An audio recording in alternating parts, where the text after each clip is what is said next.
las 6 sí o sí tengo que cortar. Teníamos que ver algunas presentaciones. No sé si están los chicos responsables de los temas. Arranquemos por el orden que ustedes quieran, el que quiera primero y largamos. Sí, ingeniero, estamos de Fundación de Arranquemos Máquinas. con usted, Gabriel. Bueno, ahí compartimos pantalla, ingeniero. Dale, hasta que prepare todo. Bueno, creo que lo han visto, ayer les subí una nota de los parciales. Yo creo que mañana la siesta, no sé si seguro, pero el viernes seguro, porque tengo que tomarme parcial a lo que no han rendido. Voy a estar en la facultad, si alguno quiere ir a consultar, ver algo de parcial, los tengo ahí. Y bueno, ya la semana que viene espero ustedes que me digan qué día, del miércoles al viernes por la tarde pueden, para que vengamos el segundo parcial. Y ahora sí, que a veces esta semana nos mete a consulta y todos los datos que les haga falta para que traten de promocionar todo lo que puedan. Bueno, si no hay dudas, lo dejo al grupo de Gabriel Ruiz Marini que arranque tranquilo y vemos el tema que les tocaba a ellos. Igual, falta una compañera, falta Meli. Ahí está. Listo.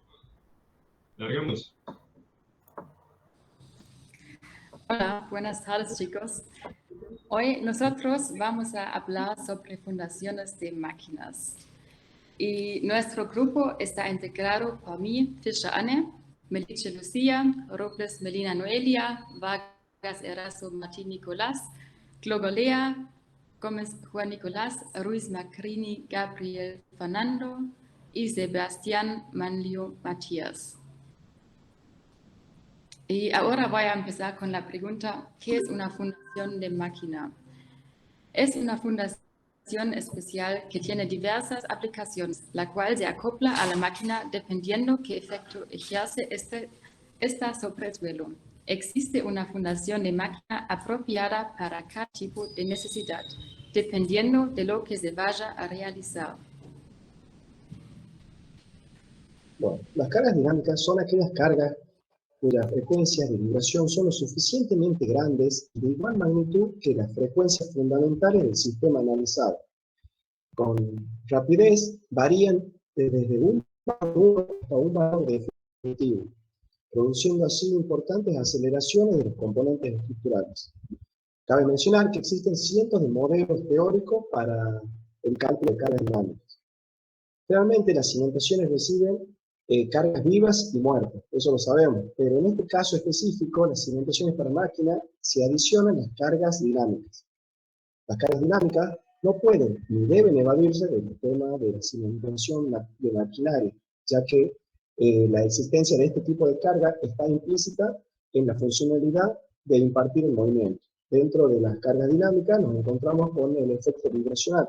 Si la frecuencia y de los impulsos pertenecientes a las cargas dinámicas es cercana a la frecuencia natural del cuerpo, esto puede producir la resonancia, causando así desplazamientos debido a las deformaciones y aumentando la magnitud de las tensiones que podía provocar la ruptura. Acá en esta diapositiva vemos cómo la velocidad de la onda se relaciona con la percepción del ser humano, que a partir de los 0,2 milímetros sobre segundo comienza a percibir los cuando la velocidad ya es mayor que 2 milímetros sobre segundo, comienza a ser molesta para las personas. Y mayor a 20 milímetros sobre segundo ya se daña la maquinaria y la cimentación. En el lado de la derecha podemos ver cómo uno ingresa con la amplitud de la onda y la frecuencia, y así interceptar, que generalmente lo usaremos desde la cuarta curva, en lo cual empieza a ser molesto para las personas. Bueno, es posible encontrar una gran variedad de máquinas en la industria. Las operaciones en los equipos generan fuerza y momentos dinámicos sobre la cimentación, por lo que es necesario entender y caracterizar el tipo de maquinaria presente. En general, pueden clasificarse en las siguientes, como se ven en pantalla, en máquinas reciprocantes, máquinas rotatorias, de impacto y especiales. Por su parte, las máquinas reciprocantes básicamente consisten en un cilindro simple y un pistón. Las máquinas reciprocantes utilizan mecanismos de manivela, el cual transforma un movimiento traslatorio en rotatorio y viceversa. como se ven en pantalla, puede ser de combustión externa o de combustión interna, como la máquina compresora. Luego están las máquinas rotativas, que lo cual desarrollan un movimiento de tipo sinusoidal, y estas máquinas pueden generar desbalanceos de partes móviles que pueden afectar las fundaciones. Como se ven en pantalla, las bombas vacío y los ventiladores. Por otro lado, están las máquinas de impacto, como se ven en pantalla, como ser la prensa hidráulica, la troqueladora y el martillo de forja, que se caracterizan por cargas transitorias o de impacto, las cuales se generan por operaciones intermitentes de las maquinarias. Y por último están los equipos especiales o máquinas especiales, que estas originan vibraciones en sus soportes, por lo que se tiene que tener en cuenta, obviamente, en el cálculo de la fundación. Bueno, luego se pueden presentar los efectos de las vibraciones sobre la estructura. Uno es que los anclajes de la maquinaria en el cimiento deterioran el hormigón de la zona circundante. Esto es porque al no poder tener deformaciones libres, generan que las vibraciones se transfieren directamente al hormigón que conforma la fundación. Esto puede producir fisuras que pueden llegar a exponer a las armaduras a, por ejemplo, los aceites utilizados en las prensas hidráulicas, comprometiendo el buen funcionamiento de la fundación.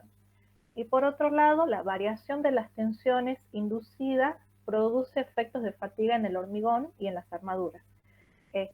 Como todos sabemos, la resistencia a la fatiga del hormigón es considerablemente menor a su resistencia estática, lo que hace particularmente susceptible al hormigón a estas cargas dinámicas características de las maquinarias, de nuevo pudiendo causar fisuras que comprometan la integridad estructural.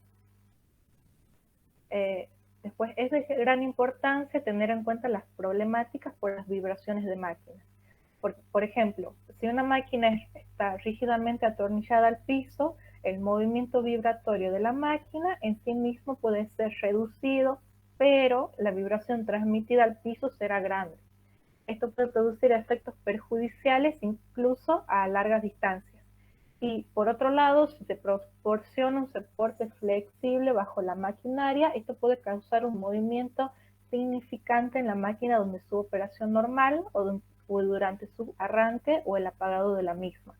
Para obtener una solución intermedia entre ambos extremos, es necesario elegir una adecuada frecuencia natural para la cimentación de la máquina. Luego de definir el tipo de máquina a utilizar, es necesario analizar el tipo de cimentaciones que se deberá construir por debajo de la misma para lograr resistir las cargas dinámicas y las vibraciones que se producen. Existen 4 tipos de cimentación. La cimentación es tipo bloque, la cual consiste en un pedestal de hormigón sobre el cual reposa la máquina. Luego la cimentación es tipo cajón, que consiste en un bloque de hormigón cuyo interior soporta la máquina. Después, la cimentación es tipo muro, que consiste en un par de muros que dan soporte a la máquina. Y por último, la cimentación es tipo marco pórtico, que en su parte superior soportan una plataforma horizontal, la cual sirve de asiento para la máquina. Las fundaciones de las máquinas reciprocantes usualmente consisten en un bloque rígido de hormigón. Pueden ser colocadas directamente en el bloque, estar apoyadas sobre resortes o sobre un cojinete elástico. Luego las máquinas rotatorias de baja velocidad, aquí las cimentaciones más usadas son las de tipo bloque rígido o las de tipo marco, aunque en algunos casos pueden ser soportados por pilas o por tipo muro. Por otro lado, debido a que las máquinas rotatorias de alta velocidad necesitan la colocación de equipos auxiliares, estas deben estar totalmente accesibles para su inspección. Por eso las cimentaciones recomendadas son las de tipo marco, aunque también pueden ser tipo cajón. Generalmente son de hormigón reforzado o de acero. Luego están las máquinas de impacto, que las cimentaciones son generalmente de bloque rígido, de hormigón reforzado, que se apoyan directamente en el suelo.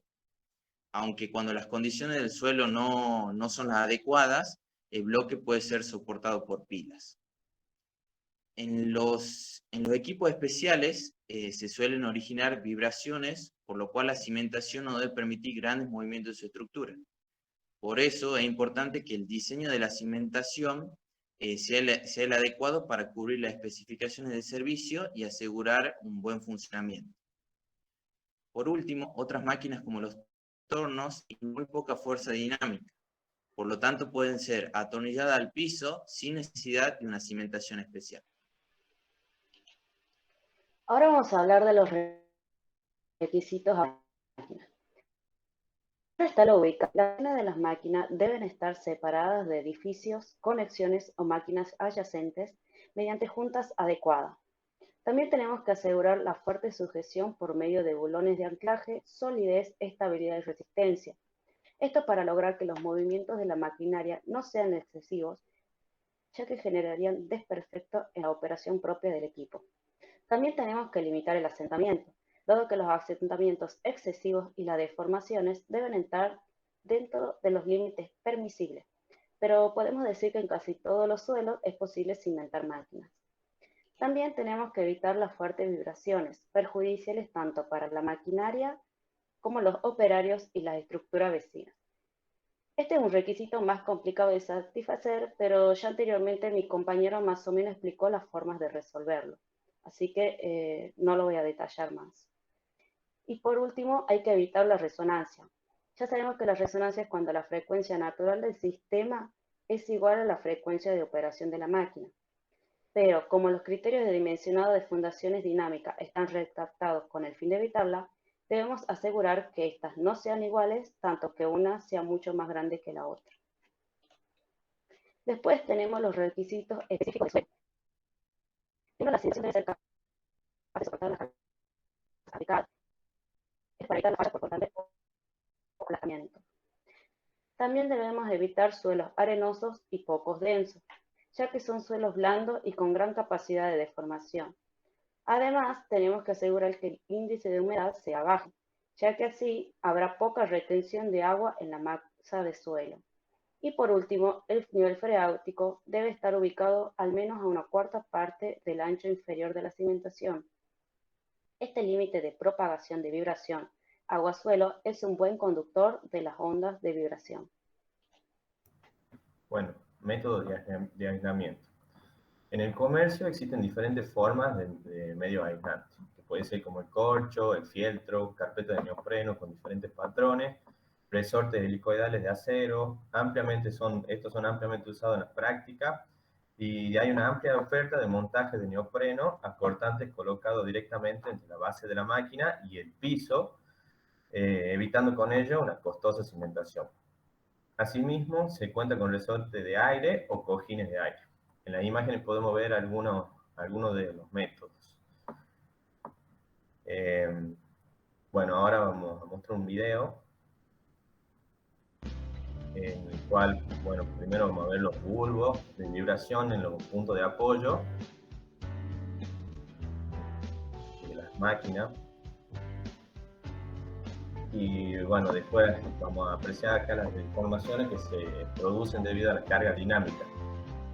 Lo que nosotros queríamos mostrar en el video es la importancia de la utilización de un software. Bueno, en este caso es un software basado en el método de los elementos finitos, y es para poder estimar las deformaciones que se realizan en el suelo debido a las cargas dinámicas, y produce un comportamiento mucho más complejo de lo que nosotros conocemos.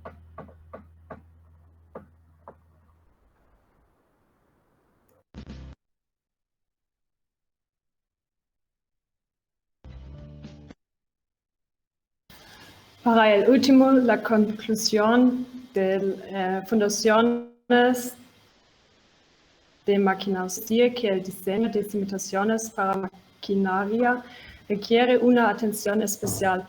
Esto se debe a que la operación del equipo genera fuerza y momentos dinámicos desbalanceados. Por lo tanto, transmite cargas dinámicas al suelo, las cuales se adicionan a las cargas estáticas. Para ello, es necesario realizar un análisis dinámico de la cimentación para el tipo de maquinaria presente y estimar las deformaciones del terreno, teniendo en cuenta todos los requerimientos mencionados y desarrollados anteriormente para un buen diseño del mismo. Y para el fin nosotros queremos decir muchas gracias para escuchar y danke fürs Zuhören. Muy bien, chicos. Bien ahí. Me encanta cómo los chicos de Alemania se van incorporando. Bueno, en general, bien, todo muy bien. Yo les voy a pasar solamente, después les paso un pequeño apunte, que no sé si me acuerdo me olvido de pasarle a ustedes, con unas pequeñas consideraciones en cuanto a lo que es los temas más importantes de Fundación de Máquina, que es el tema de la resonancia, cómo van variando la frecuencia de vibración de la máquina y la frecuencia de vibración del conjunto. Se hacen unas curvas asintóticas que no las tengo a mano, capaz que las encuentro hasta que terminemos la clase, donde el punto donde entran en resonancia es el punto a evitar, y por lo general eso lo más fácil es dándole más volumen, más masa a la fundación, o sea, poniendo hormigón a lo loco en la fundación para evitar que la frecuencia de vibración del conjunto sea similar a la frecuencia de vibración de la máquina. De esa forma evitan cualquier problema de resonancia. Resonancia, por ahí, para asociarlo con cuestiones mundanas, alguna vez tiene que haber visto el lavarropa cuando arranca, que empieza despacito, de repente empieza que se mueve por todos lados, y después cuando gira rápido se queda quieto de nuevo. O sea, ese punto donde la frecuencia se dispara es el punto de resonancia. Y eso es justamente lo que una máquina produce el daño más grande en una cimentación. En general el resto bien. Ya les voy a pasar ese resumencito, se lo voy a colgar ahora con el video de la presentación para que lo tengan ahí de datos. Avancemos, sigamos con están los chicos de los otros grupos que quedaban para hoy. Sí, ingeniero. Bien, derrotado. Y compañía, bien ahí.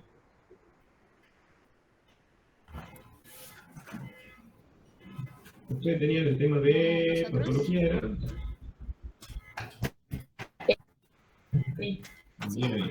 Otro tema interesante que alguna vez me tocó ir a ver visitas de obra acá, de edificios que están viniendo abajo y cada vez van a ser más, que presentan diferentes escalas, diferentes problemas, y hay que analizar según la forma en la que uno ve cómo se está deformando, cómo se está rompiendo, analizar qué es lo que hay que hacer para detenerlo. Así que bueno, los dejo chicos y arranquen cuando quieran. Bien, ahí presento. Muy bien.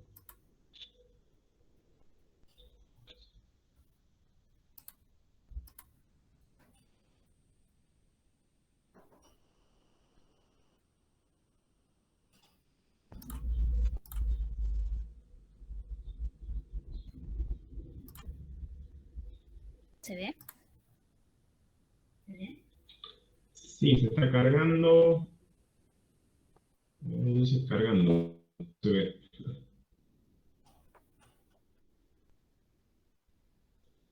Ahí tu cursor de mouse. Perdón.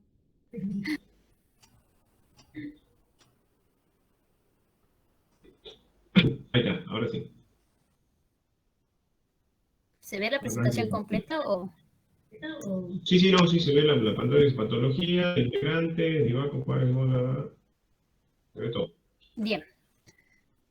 El tema que nos tocó presentar de patología de las cimentaciones y recalces. Los integrantes que vamos a exponer son Reyes Wilson, Sánchez Facundo, perdón, y voy a comenzar con patologías de una cimentación. La patología de una cimentación surge cuando existe un desequilibrio entre la interacción del suelo y el cimiento. Esto provocando daños en un edificio, y una de las patologías que puede darse en cualquiera de los elementos o en las combinaciones o capacidad portante del suelo. El envejecimiento puede ser provocado por un incorrecto dimensionado, por la destrucción de los elementos de selección exterior o una agresión. También puede ser por una deficiencia en la calidad del material. Por más que el dimensionado sea correcto, esto también puede suceder, o por una inadecuada ejecución o deficiencia puesta en la obra, a pesar de que el dimensionado y los materiales sean adecuados. Y en lo que es la capacidad por del suelo, misma, ya sea por falta del conocimiento o una mala interpretación, también puede ser causada por la evolución en el tiempo de la situación, que el suelo va disminuyendo existencia o que las cargas van aumentando. En la sintomatología patológica es fundamental establecer un diagnóstico correcto y exacto, y para ello se consideran ideas generales.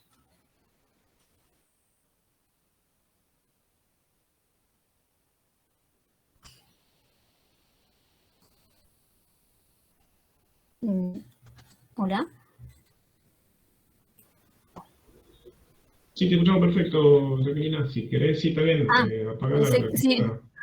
perdón, pensé que se cortó porque escuché un ruido, sí, pero sigo. Bien, sigo. Bueno, en sintomatología patológica decíamos que es fundamental establecer un diagnóstico correcto y evidente en lo que es los síntomas. Estos indicarían que la obra está en mal estado.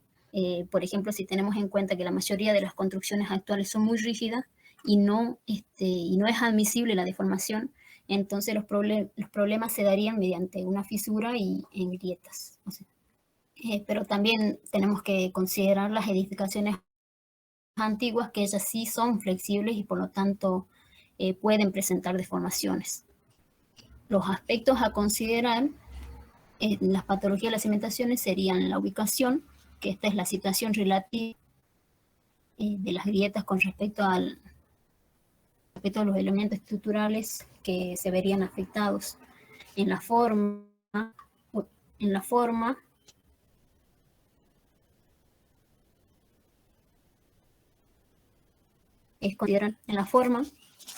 esperaríamos que la forma que adopta la grieta en el desarrollo activo, la longitud sería la distancia entre el inicio y el final, la anchura o la amplitud es la separación entre las dos partes que genera la aparición de la grieta, o la altura máxima, que es la mayor amplitud que consigue y en qué zona se produce o cómo progresa. La profundidad nos permite ver si la grieta es superficial o afecta en mayor profundidad. Y los labios, las grietas, nos ayudan a ver si los bordes que presenta la grieta en su apertura son limpios o torturados, o si permanecen en el mismo plano o se está produciendo un movimiento de giro. En la familia necesita ver si la grieta o fisura se presenta aislada o agrupada. Y por último, la evolución es cómo se comporta la grieta a lo largo de un tiempo, ya sea si crece o presenta algún otro cambio. En esta sede y al deformar produce en lo que son los muros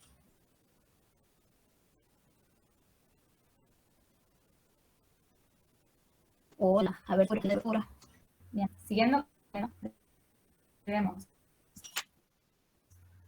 poder identificar el momento de abrir la grieta por si este puede estar asociado a un hecho concreto producido que hubiera podido afectar a la edificación. Luego tenemos que determinar las posibles causas que han podido producir daños detectados. Las pueden ser externas a la edificación, infraestructuras urbanas, o también internas,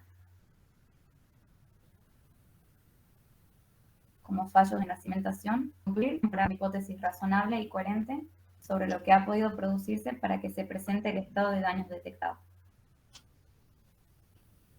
Bien, ahora voy a hablar de los testigos. Se puede decir que los testigos son medios instrumentales que nos permiten conocer o determinar los aspectos necesarios de toda investigación patológica. Estos van desde una tarjeta de yeso situada convenientemente hasta una monitorización del elemento. Es decir, se trata de establecer un sistema de inspección periódico que nos indique las circunstancias en que están desenvolviendo los sistemas detectados. Los más utilizados y conocidos son plaquetas frágiles de yeso, piezas de plástico, tira de vidrio delgado y punto inamovible mediante placa de aluminio.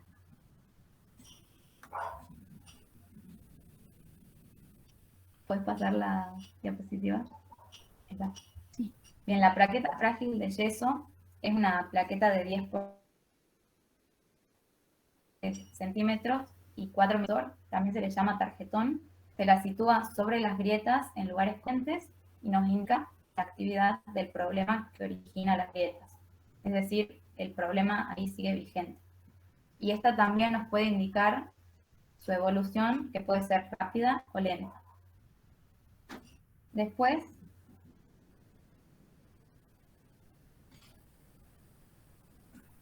tenemos las piezas de plástico que se las sujeta con yeso a cada lado de la grieta y se van midiendo el desplazamiento producido en la situación relativa de las marcas hechas en el material plástico. Y después tiras de vidrio, que también se las sujeta con yeso a ambos lados de la grieta y sirven para ver si se dejan el tarjetón o también si se fractura. Y por último, se puede fijar un punto inamovible mediante una placa de aluminio. Generalmente se va midiendo periódicamente la nivelación de otras placas situadas en el elemento a controlar para detectar y cuantificar los posibles asentamientos que se van produciendo. Finalmente, tenemos la monitorización del elemento estudio. Estos sistemas se basan en el establecimiento de un número determinado de sensores que, convenientemente dispuestos sobre el elemento a estudiar, nos brindan una serie de datos del comportamiento del elemento a lo largo del tiempo. Los datos brindados generalmente son la resistividad, las deformaciones, la humedad, la presión a la que están sometidos, pero también pueden ser de cualquier otro tipo que se considere oportuno o conveniente en el momento. Y también pueden ser datos relacionados con otros exteriores al elemento, como humedad relativa al aire, nivel de ruido, entre otros. Y luego, tanto la captación de datos como la operación de relacionarlos se hace mediante el establecimiento de ordenadores que lo hacen de manera continua, sin interrupción y de forma exhaustiva. Y con todo esto se obtiene una idea bastante pormenorizada de lo que puede estar ocurriendo en el elemento estudiado, y también en algún caso se puede llegar a elaborar el modelo de comportamiento que nos permite conocer la reacción del elemento a cualquier acción, aunque no se haya producido durante el tiempo de estudio.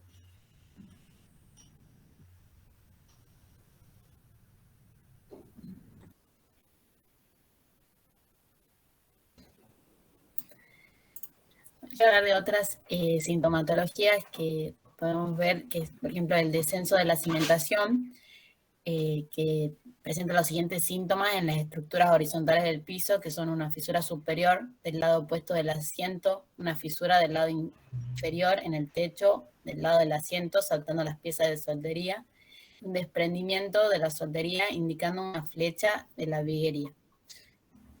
Además, se puede provocar una deformación del rectángulo del cerco de las puertas y ventanas, que produce un encajonamiento de puertas y hojas, unas grietas en los labios torturados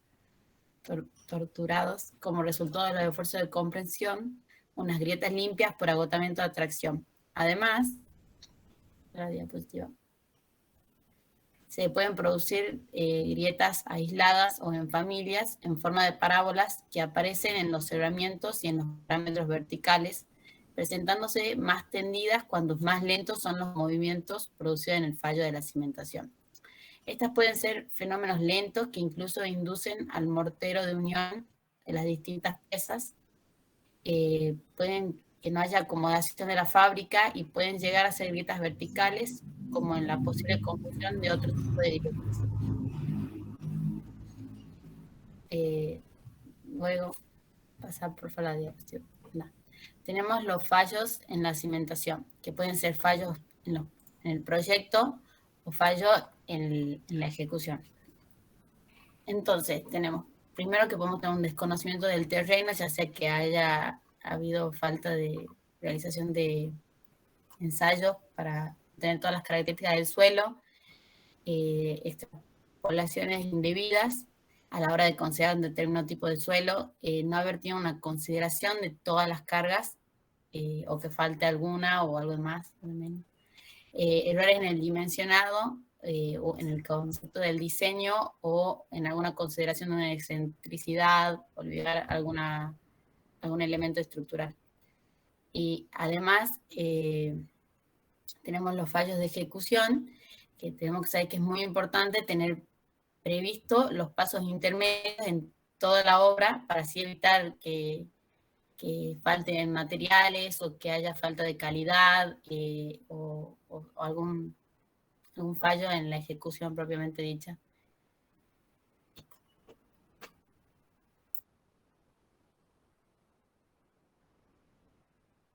Bueno, siguiendo con la investigación patológica, es la primera acción que debemos llevar a cabo en caso de enfrentarnos con un problema en la cimentación de una edificación, y puede expresarse en los siguientes pasos. Primero tenemos la sintomatología. Se trata de ver cuáles son los signos que se presentan como resultado de un mal funcionamiento estructural, ya sean grietas, roturas de bajante, encaje de puerta, etc. Dependiendo de la complejidad del problema, no debemos dudar en asesorarnos con algún técnico experto en estos temas que sea de nuestra confianza. Segundo, tenemos el historial del caso. Debemos llevar a cabo una cierta recopilación de datos de interés, así como interpretar el desarrollo de los hechos en el tiempo, y así llevaremos a cabo las siguientes operaciones. El análisis del proyecto, llegando a entender cómo estaba diseñada la cimentación y con qué bases de partida. Segundo, tenemos el estudio de las posibles variaciones sobre el proyecto que se hayan producido a lo largo de la ejecución de las obras. El análisis de la ejecución de las obras, viendo si se han llevado a cabo las determinaciones recogidas en el proyecto o sus posibles modificaciones, o si, por el contrario, se ha ejecutado de cualquier otra forma y cuál ha sido esta.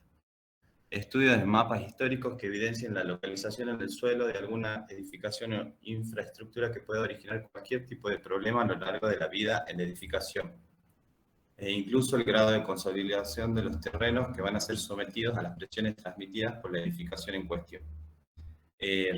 Realización de mapas o cartografías de las anomalías, representando en ellos mediante símbolos o gráficos el estado de fisuración o daños detectados, así como su tipología, cronología, de forma que se tenga una idea general de la situación. Cabe también la posibilidad de realizar de nuevo trabajos geotécnicos que nos indiquen no solo las características del terreno, sino también la fiabilidad de lo que se hicieron con anterioridad y que sirvieron en su momento para tomar las determinaciones de proyecto y de obra. Comprobación de la evolución de los daños detectados mediante cualquiera de los sistemas que se han visto con anterioridad, teniendo en cuenta la proporcionalidad de los medios con los problemas que se están estudiando.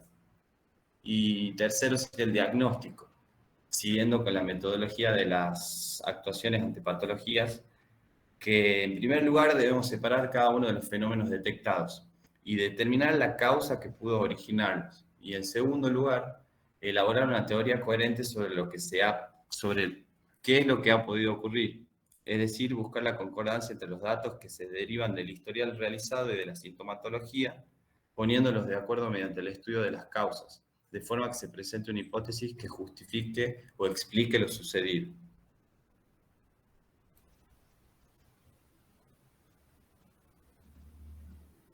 Cuarto, dictamen. Lo que se tiene en cuenta es la opinión de expertos y técnicas. También para generar las propuestas de corrección y para tomar las medidas de control y vigilancia. Quinto, el proyecto a plasmar. Esto se debe plasmar en el correspondiente proyecto de ejecución necesario para gestionar todos los permisos y autorizaciones establecidas y así tomar medidas necesarias. el sexto, la intervención, que a la hora de ejecutar las propuestas hechas, estamos dándole una nueva parte o elemento a modo de prótesis que complete la función perdida, por lo que le llamaremos protésica. Y también en las intervenciones para la mejora de los terrenos. Y séptima sería el análisis final. Este apartado es muy importante, ya que la culminación de todo proceso técnico y científico es comprobar la idoneidad de todas las situaciones llevadas a cabo.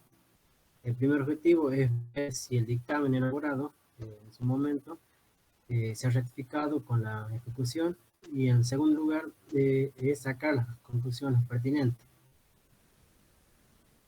El octavo son las responsabilidades.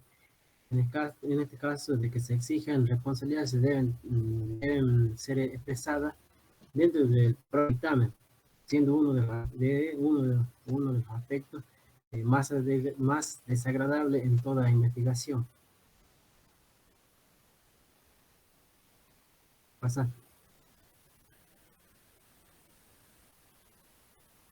Bueno, ahora vamos a hablar de recalces. Para esto tenemos que tener claro qué es lo que es recalce.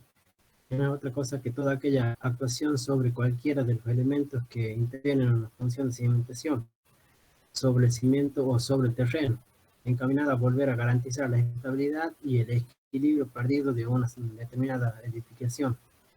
Por lo contrario, el descalce es todo aquel fenómeno que se produce en el terreno o en la cimentación y que desequilibra y hace peligrar la estabilidad del edificio. Bueno, después tenemos las razones principales para un posible recalce. Bueno, si la cimentación actual es inadecuada para soportar las cargas que actúan sobre ella, o las que se piensan añadir. También los peligros de estabilidad del edificio, si es que peligra la habitabilidad o incluso los aspectos estéticos del edificio. Otra también es la erección de una nueva construcción adyacente a la que nos ocupa. Exige un refuerzo para evitar daños producidos por vibraciones y excavaciones o drenaje. Pasar. Bien, en cuanto a las causas de la necesidad de recalzar, además de las situaciones generales de desequilibrio, será necesario llevar a cabo una acción de recalce cuando se den una o alguna de las siguientes situaciones. Una de ellas son los asientos diferenciales. Son más previsibles en las zapatas de mayor tamaño que en las de menor tamaño, puesto que transmiten mayor carga y generan una presión más alta sobre el terreno. Sin embargo, son más peligrosas cuando se producen en las zapatas de menor tamaño, ya que a igualdad de carga, estas están más próximas entre sí y los esfuerzos originados por las deformaciones son mucho mayores. Para el caso en que se presentan capas de arena bajo las de arcilla, se debe prestar mucha atención, ya que si aquellos se ven afectados por los bulbos de presión en la cimentación, se pueden producir asientos de este tipo. Otros son los empujes descontrolados del terreno. Fundamentalmente se refieren a los casos de terrenos sujetos a incrementos de volumen, los cuales van a afectar a la propia cimentación.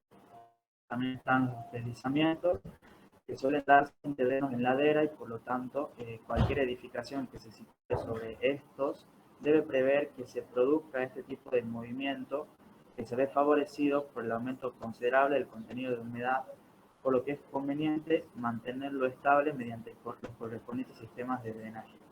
Las edificaciones que se asienten en estos terrenos deben procurar ser rígidas y por lo tanto una cimentación apropiada sería, por ejemplo, una losa armada a la que se le puede dotar de resaltes en la parte inferior para mejorar su anclaje al terreno. Si fuera necesario, se podría establecer anclajes a puntos fijos, no sujetos a este tipo de movimientos o fuera de su influencia. También están los giros, que son aquellos que se producen en elementos de las cimentaciones y que llevan consigo un movimiento similar en las edificaciones que se sustentan. Generalmente se suelen producir por un fallo en el terreno ya sea por pérdida de materia o por no soportar la presión a la que se le somete, situación que suele generarse por superposición de los bulbos de presión de dos elementos muy próximos. También están los cambios en las condiciones del suelo, que suelen producirse por alguna de las siguientes razones. Por la alteración del nivel freático, debidas tanto a las aportaciones de agua como a la desecación del terreno, por colapso, pérdida de capacidad de carga del arcilla que da paso a un reblandecimiento del propio terreno, y asimismo se pueden dar por los problemas derivados de las intervenciones en la propia cimentación.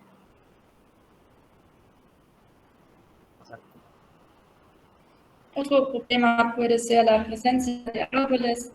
Las raíces pueden llegar hasta las zonas de instalaciones húmedas de un edificio, a las que pueden romper y afectar a otros elementos de la misma edificación. Épocas secas llevan a la desecación del suelo. Como medida de corrección podría disponerse una fuente de humedad en dirección opuesta a la casa y más cercana que ella a la posición del árbol.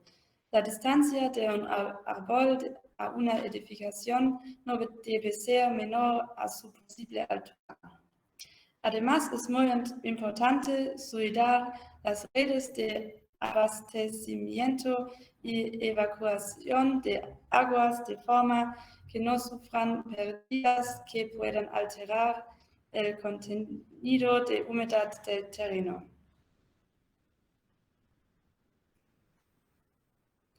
Las obras cercanas deben dividirse en dos grupos: obras que afectan a la superficie del terreno y las obras de tipo profundo. Dentro de las obras superficiales, las vibraciones que puedan ser transmitidas al terreno, hinca de pilotes, demoliciones, etc., producen asentamientos por reagrupamiento de las distintas granulometría. También la construcción de pantallas puede afectar al nivel freático, sirviendo de contención de las aguas. Hay que vigilar las labores de achique.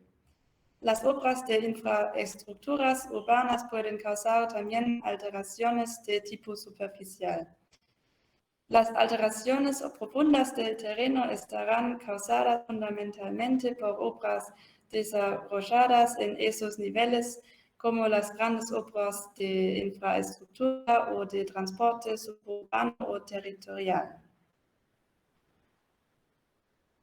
Finalmente, es importante una previsión de un desequilibrio. Es necesario pensar en un recalce o una operación sobre la cimentación cuando se prevea un incremento de las cargas que hasta ella llegan por cualquier circunstancia. Por ejemplo, una ampliación de plantas, cambio de uso, etc. También cuando prevean cambios en el sistema estructural, por ejemplo, de metálica a hormigón, de líneas de carga a cargas puntuales, etc. Asimismo, hay que prever este tipo de operación si se van a efectuar obras que desequilibren las edificaciones aledañas. Y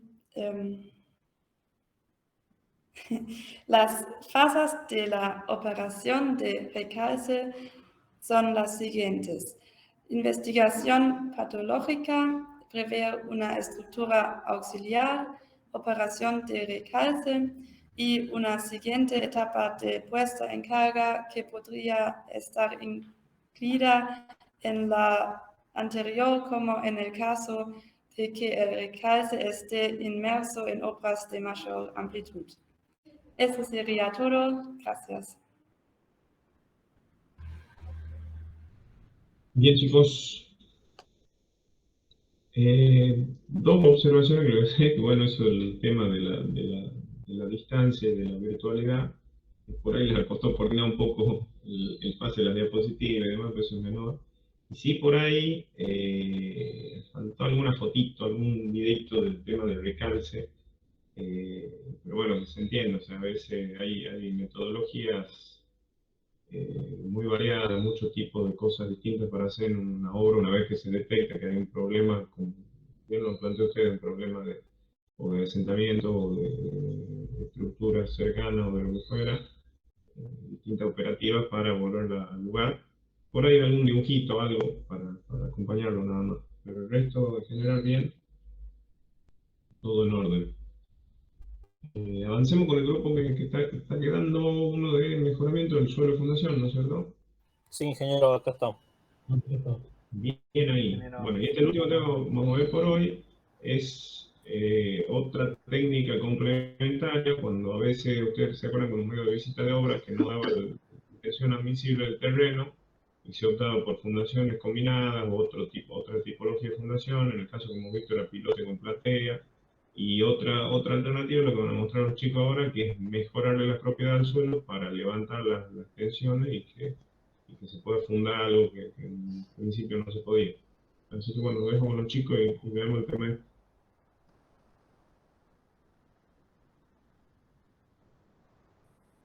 Se está viendo, ¿verdad? Sí, ya la vemos. Bueno, nosotros somos el grupo número 12 y 17, que está integrado por Encina Mauro, Herrera Sergio, Luque Javier, Mamaní Pedro, Olave Matías, Sanguino María Eugenia y Segura Matías. Vamos a hablar sobre el tema mejoramiento de suelos.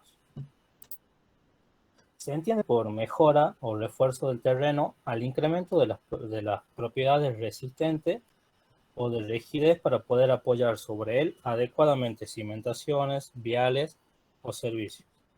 Antes de decidir o implementar cualquier tipo de mejora o refuerzo del terreno, deben establecerse adecuadamente las condiciones iniciales del terreno. O sea que se debe hacer un estudio geotécnico. La elección del procedimiento de mejora o refuerzo del terreno. La mejora o refuerzo del terreno podrá hacerse mediante la mezcla con aglomerante hidráulico, sustitución, precarga, compactación dinámica, vibroflotación, inyección, que tenemos la inyección de alta presión, que es el jet grouting, u otros procedimientos que garanticen un incremento adecuado de las propiedades. Para poder elegir el proceso más adecuado se deben tener en cuenta los siguientes factores: el espesor y propiedad del suelo, la naturaleza, tamaño y posición de la estructura a apoyar en el terreno, la prevención de daños a las estructuras, mejora provisional o permanente del terreno y la degradación de los materiales a largo plazo. Algunos de los métodos de mejora del terreno son la compactación, precarga y drenaje, columna de grava, ya sea por vibrosustitución o vibrocompactación, el jet grouting y las inyecciones. La compactación. La compactación del suelo es una parte vital del proceso de construcción. Se usa para dar soporte a entidades estructurales como pueden ser cimientos de edificios, caminos, etc. En general, el suelo preseleccionado debe tener la resistencia adecuada, es decir, que debe ser relativamente incompresible para que el asentamiento futuro no sea significativo. Algunas de las maquinarias que se utilizan en la compactación. Tenemos el rodillo, la compactadora de rodillo, que es una máquina que ejerce fuerza hidráulica a través de unos rodillos, que están acá adelante, que compactan el suelo por el que pasan. El objetivo es acelerar estos procesos de compactación. También se utilizan para alisar el terreno mientras los compacta gracias a los rodillos. Tenemos la compactadora de neumáticos, que utiliza llantas suaves como rodillos, los cuales son apropiados para compactar materiales tanto cohesivos como no cohesivos, como pueden ser los suelos arenosos, arcillas, mezcla de gravas, etc. Luego tenemos la compactadora pata de cabra, que se utiliza generalmente en suelos duros. Este compactador concentra su peso sobre la pequeña superficie de las puntas troncocónicas, ejerciendo presiones estáticas muy grandes en los puntos en los que las mencionadas partes penetran en el suelo. Y luego tenemos las compactadoras vibratorias, que son máquinas de arrastre. En la base posee una plancha de acero pesado, generalmente son de forma rectangular, la cual entra en contacto con el suelo durante la operación y es la que realiza finalmente el trabajo de compactación. Se lo utiliza en materiales granulares y materiales levemente cohesivos. Bien, precarga y drenaje. Este método de mejora de suelo se puede aplicar a cualquier tipo de suelo, pero principalmente a suelos blandos y plásticos. Lo que ocurre en los suelos es que al cargarlos, estos experimentan deformaciones y asentamientos con valores que pueden resultar no aceptables para la estructura y demoran bastante tiempo. Particularmente para el caso del suelo blando, saturado, al cargarlo se incrementa la presión del agua intersticial, es decir, este exceso de presión de poros se disipa cuando el agua fluye fuera del estrato. Y esto depende de la permeabilidad del mismo. Al tener el suelo blando o baja permeabilidad, esto puede demorar meses o años. El objetivo de este método de precarga y drenaje es minimizar el asentamiento posterior a la construcción y acelerar el proceso de consolidación primaria del suelo. Para la precarga se suelen utilizar relleno de tierra o cargas de agua. En la siguiente diapositiva vamos a mencionar los drenes verticales. Estos son columnas de material permeable que se instalan en suelo arcillosos compresibles para drenarlos, bueno, acelerando su consolidación. En la imagen se puede ver a la izquierda el suelo solicitado a una precarga o carga ya de la estructura sin que se haya realizado ninguna mejora o tratamiento al suelo. Y a la derecha el suelo luego de que se realizó una mejora por medio de drenes verticales. Lo que se hace con los drenes verticales es acortar el recorrido del agua y sumarle al drenaje vertical existente el drenaje horizontal o radial que crea el dren vertical. De esta forma se acelera el proceso de drenado y se consigue la consolidación que se en menor tiempo. En la siguiente diapositiva va a hablar de los tipos de drenes verticales que suelen emplear en la construcción. Bueno, están los drenes de arena o in situ, que son los que ejecutaban obra, y los drenes de mecha. Los de arena implican una excavación de un pozo y su relleno con arena. Esta arena tiene que ser de una gradación específica para captura de filtro. Los diámetros de estos tipos de drenes varían entre 25 a 60 centímetros. Los prefabricados, o los de mecha, son los más usados y efectivos, y lo hay de diversos tipos. El drenaje, bueno, prefabricado tiene dos componentes. Un núcleo que sirve como conducto de agua y un tejido geotextil filtrante que permite que el agua pase al núcleo, mientras que restringe o evita que las partículas del suelo que podrían obstruir el núcleo se infiltren. En la imagen se puede ver los distintos tipos de drenes y sus partes. A continuación, vamos a mostrar la instalación de los drenes prefabricados y comentar sus usos más comunes. Primero vamos a ver el video. Lo que se puede ver ahí es la máquina o el equipo utilizado que para instalar los drenes se ubica en la posición asignada, introduce un vástago junto a la mecha hasta la profundidad que se requiere, se extrae el vástago y se deja la mecha en el terreno. Se corta la mecha y se repite el proceso. La mecha vendría a ser ese dren que está arrollado en el carretel verde que se puede ver. Se aplica la precarga y se puede ver con las flechitas azules la dirección de flujo del agua y bueno, las deformaciones y el asentamiento que experimenta el terreno. Esta técnica de precarga y diseños son frecuentes en obras viales, pueden ser carreteras o ferrocarriles, en explanaciones, pueden ser aeropuertos, naves industriales o depósitos, hilos, en obras hidráulicas, como puede ser puertos o presas y depósitos naturales de suelo, como terraplene o algún relleno. También queremos mencionar unos criterios de prediseño que encontramos en una norma española para la disposición de los drenes. Bueno, esto depende del tipo de suelo y el mallado o agrupación de los drenes. Para el caso de suelos que se agrupan en 3 bolillos, vendría a ser un mallado triangular. La norma dice que para suelo arcilloso de elevada plasticidad, la separación es alrededor de 1 metro, la recomendada. Bueno, para suelos con limo y arcilla de baja plasticidad, 1.5 metros, y para suelos con estratos intercalados de arcillas, limos y arena, 2 metros. También, bueno, esto depende de otras variables, no es solamente eso. Por ejemplo, falta definir la profundidad del hincado, el espesor de la capa drenante. La capa drenante es la que se puede ver con amarillo, que vendría a ser justo debajo del terraplén. También depende de la granulometría de esa capa, y ahí mencionamos al último a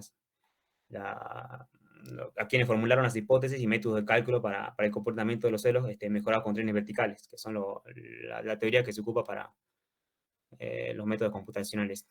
En la siguiente diapositiva vamos a mencionar una variante de este sistema de drenaje vertical, que vendría a ser el drenaje eléctrico.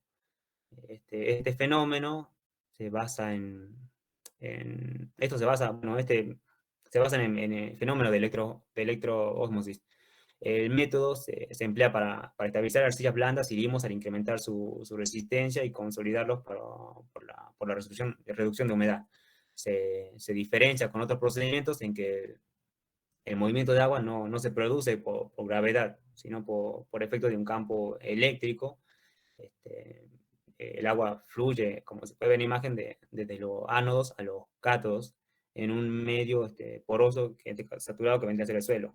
Los ánodos suelen ser barras de aluminio que se ubican en el interior de un tubo, el cual al llenarse de agua se extrae la misma por medio de bombeo.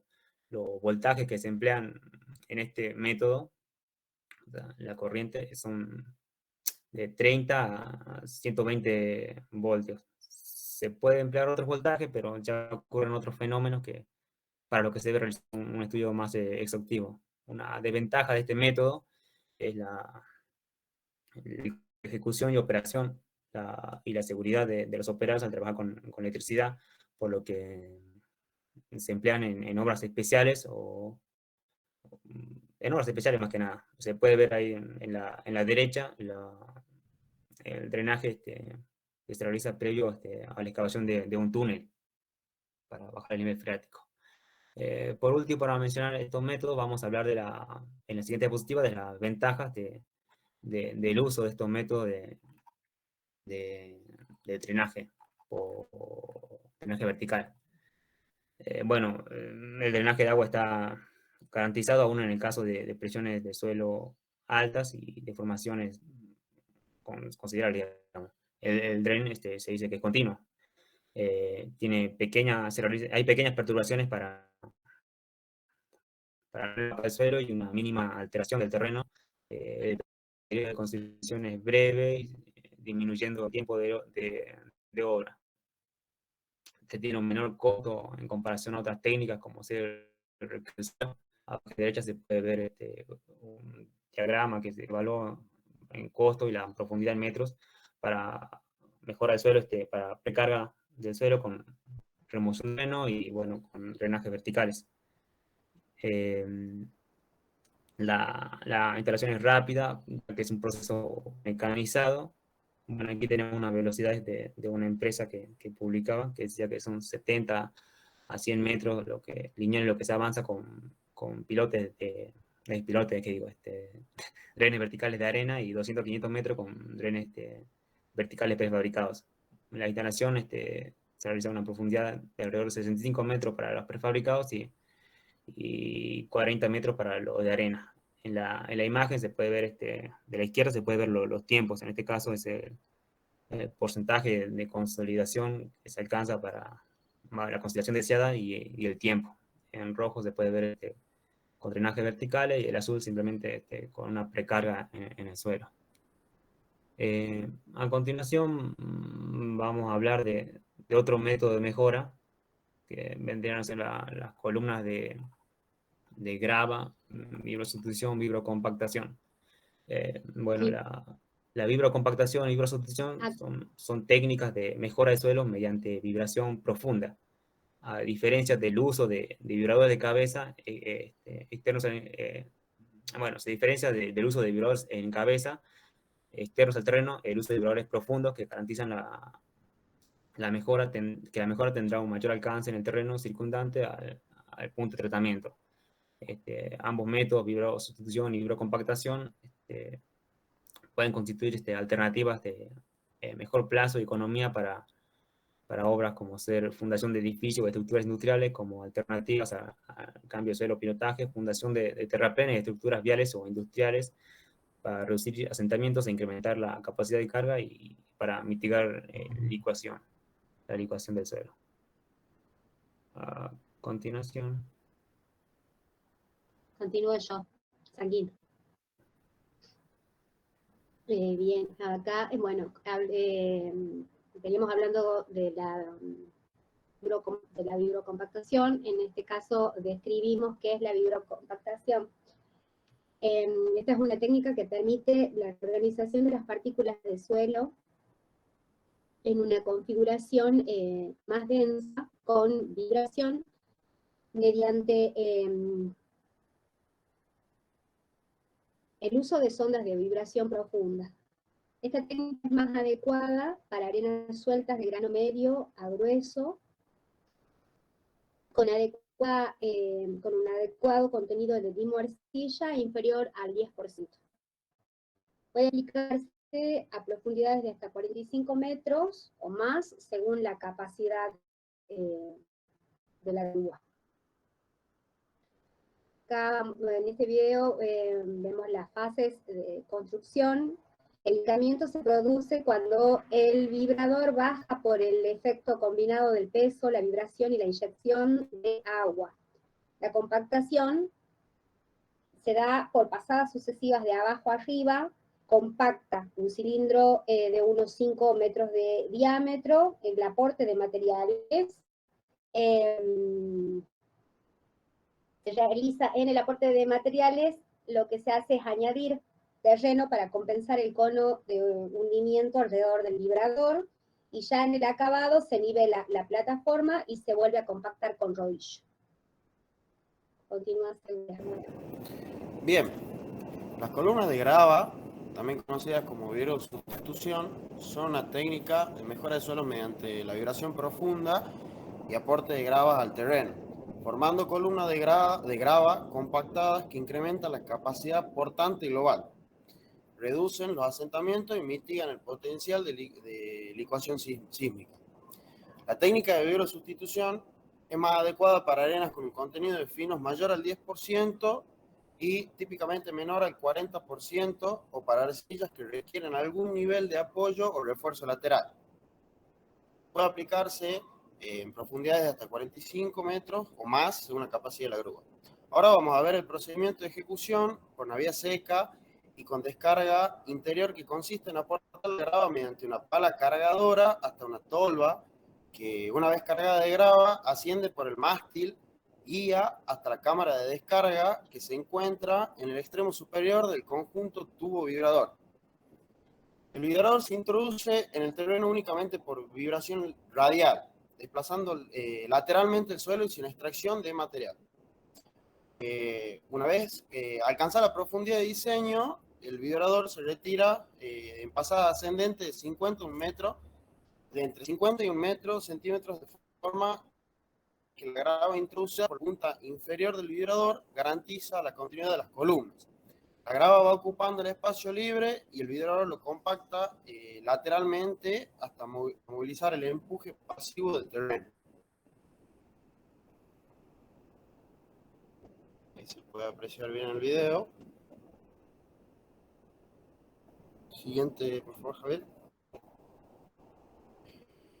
Ahora vamos a hablar del jet grouting, que es un tratamiento de los suelos por medio que normalmente tiene dos objetivos esenciales, que es aumentar la resistencia, capacidad portante del terreno, por un lado, y disminuir la permeabilidad por el otro.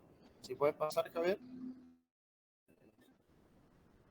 Ahí en este video básicamente se ve donde esta es una tecnología en la cual se produce una mejora de las características mecánicas del terreno mediante la inyección de un fluido, de cemento o agua a alta presión, rompiendo la estructura del suelo y conformando un cuerpo de suelo-cemento.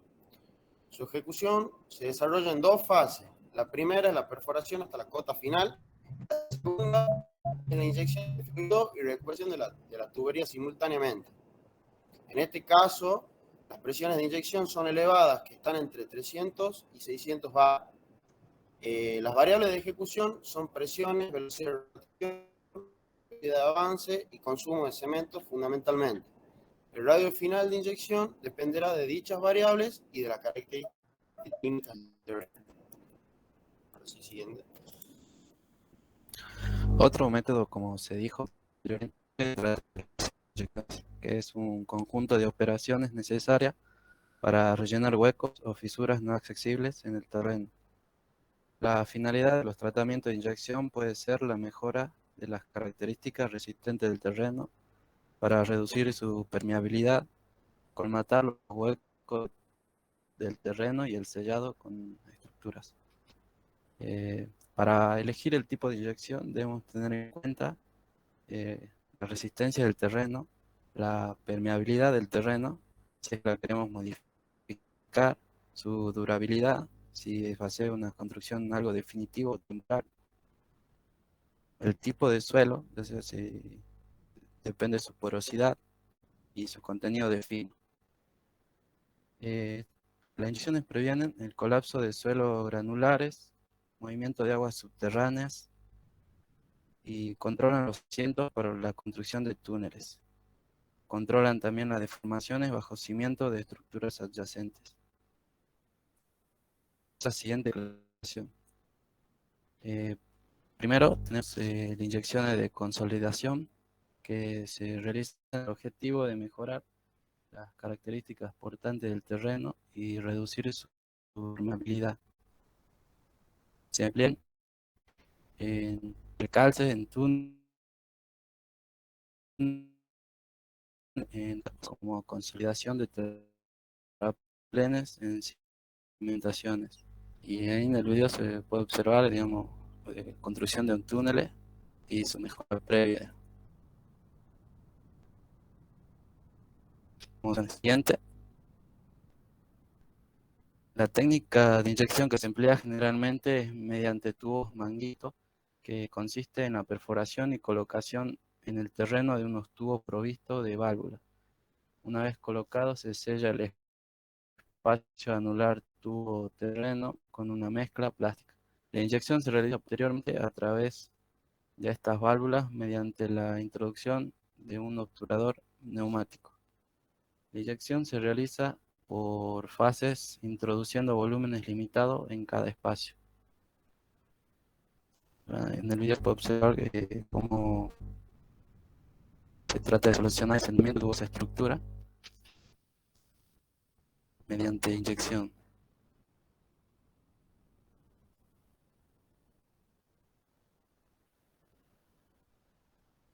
Se ve cómo se levanta el terreno. Siguiente.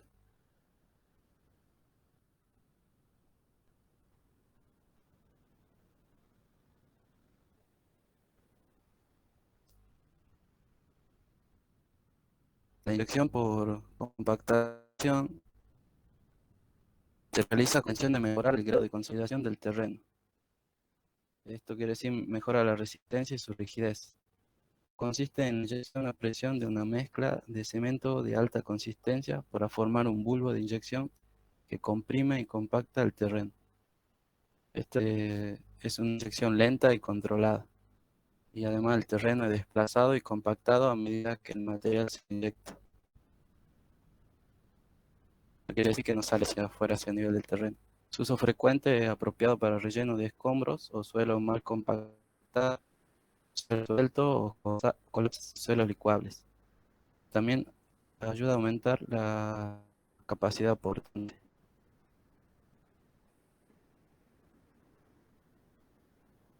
Ahora vamos a hablar de las inyecciones de impermeabilización. Estas tienen por objetivo reducir la permeabilidad del terreno. En excavaciones en general, cuando estas se realizan bajo el nivel freático. Suelen emplearse lechadas y productos químicos como geles de silicato. Las inyecciones de compensación de asientos.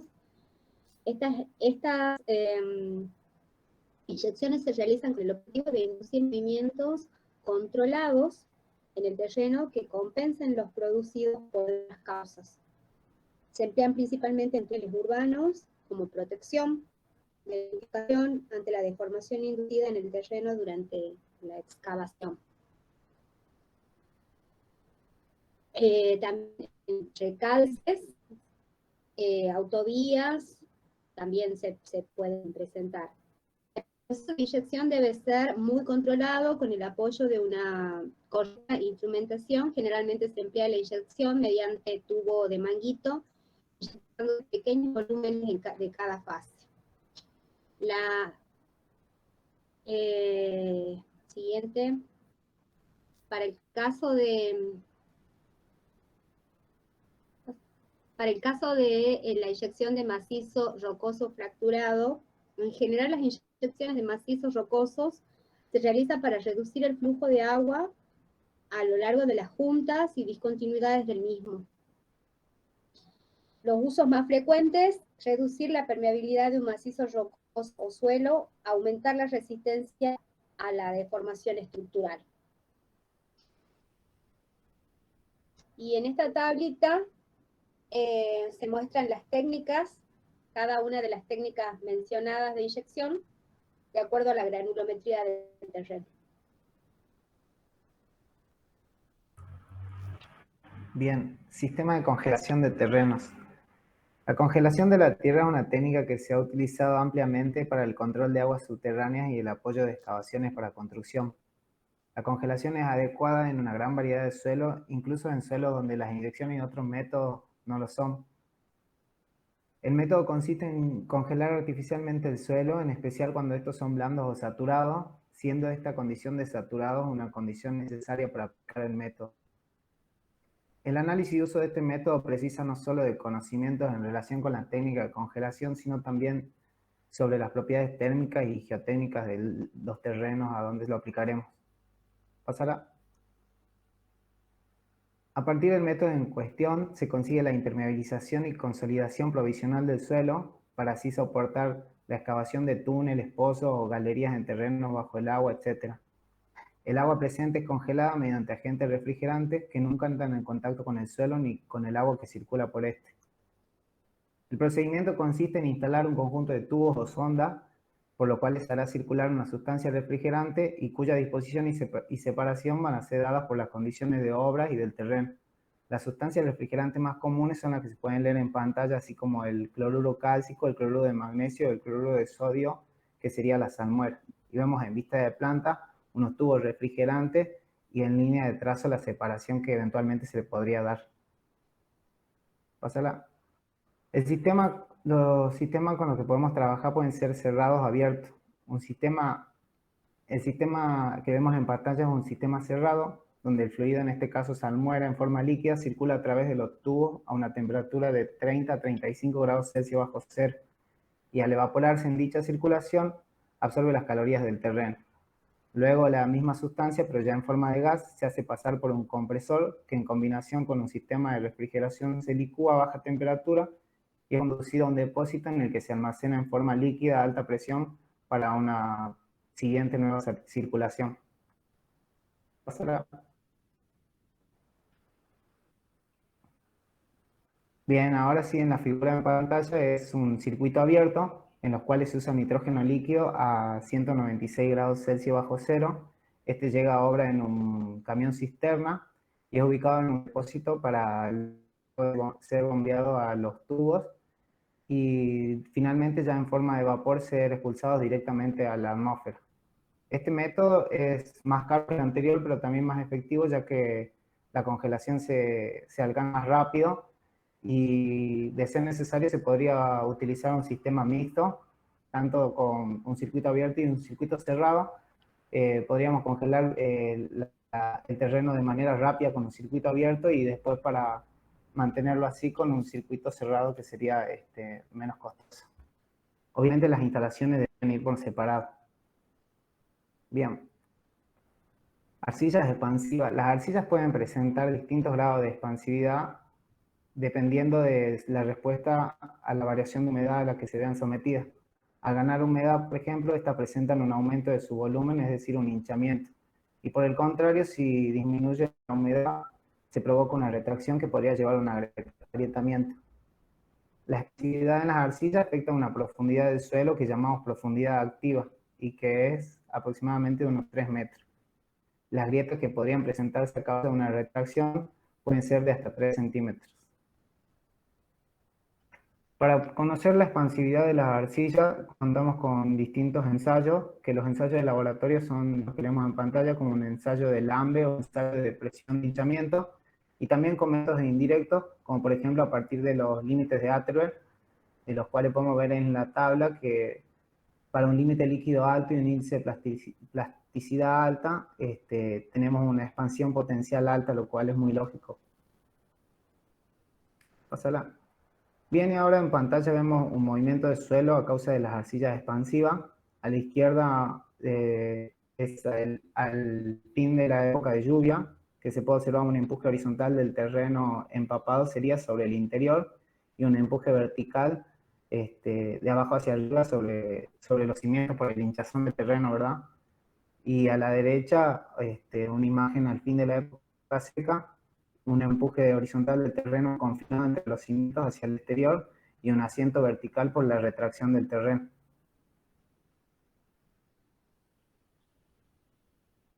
En las cimentaciones sobre suelos expansivos, algunas recomendaciones para el tratamiento del terreno son las siguientes. Aislamiento del agua mediante drenaje perimetral con aceras amplias de ancho mayor al 1,80 m. Sustitución del terreno, suelos granulares con arcilla no plástica para no dejar pasar el agua, con espesores entre 90 centímetros y 1,80 m, donde el peso puede compensar la expansión si no es excesiva. Estabilización química, en donde se le añade cal y cemento al suelo para reducir la plasticidad y el potencial de hinchamiento. Para la cal se añade entre un 2 a 4% del peso del suelo. También se pueden realizar las inyecciones a presión perimetral. Siguiente. Los suelos colapsables, grandes disminuciones y de saturarse de agua, lo que produce roturas de tuberías de agua, ascenso incontrolable del nivel freático. Para el tratamiento del terreno se recomienda aislamiento del agua, de igual manera que se dio para los suelos expansivos, previo del suelo mediante inundación, compactación superficial utilizando rodillos pesados, compactación dinámica mediante ruido y vibraciones. Siguiente. En el caso de las cimentaciones sobre rellenos, algunos problemas que presentan son los siguientes. Son muy anisótropos, grandes movimientos. El comportamiento a los antiguos pueden estar falsamente consolidados. Como recomendaciones para el tratamiento del terreno, de igual manera que se mencionó anteriormente, se recomienda una compactación superficial, utilización dinámica mediante ruido y vibraciones, dar una precarga en el suelo.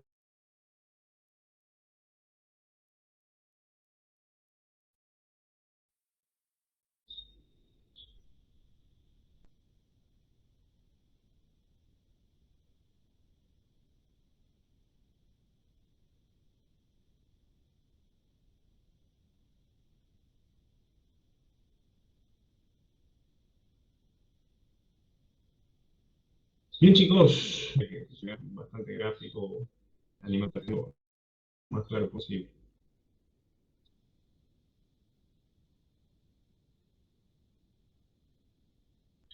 ¿Entiendes?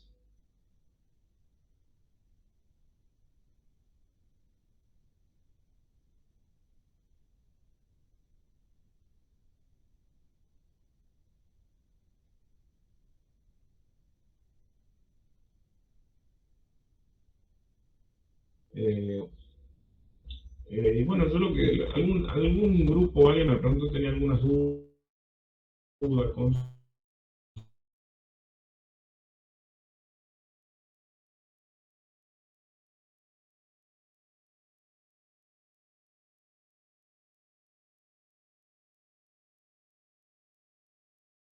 el motivo, también podríamos ir a algún hueco, eso que está en el laboratorio de la facultad.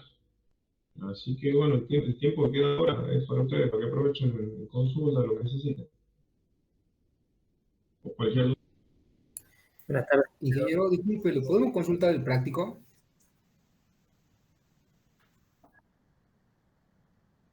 Sí. Por supuesto.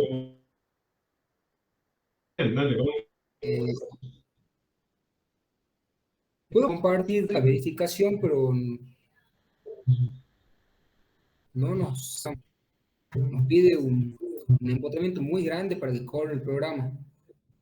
A ver. Ahí Compartir y vemos que capaz que hay algún dato mal cargado, algún...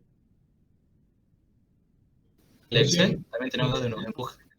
Además del programa empuje. Lo único que sí en la stay puntual lo tengo que cortar, pero... Ahí se ve. Sí, también por el archivo.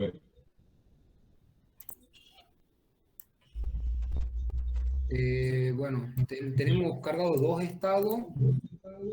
Sí. Primero, que es este, y Sí. el segundo sería cuando se hace...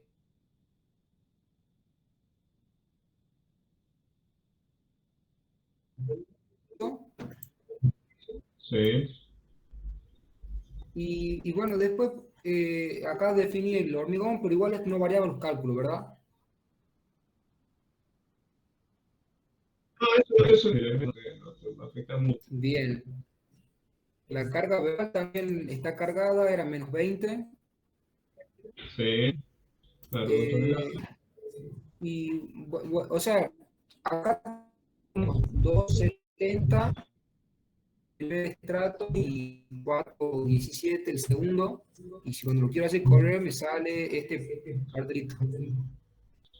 Y aprobado, pará, vamos primero con el estrato de abajo que dice 470 por una distancia exagerada de 7. Si le doy un 9, verifica, digamos. Bueno, entonces hay algunas propiedades del suelo que pueden estar...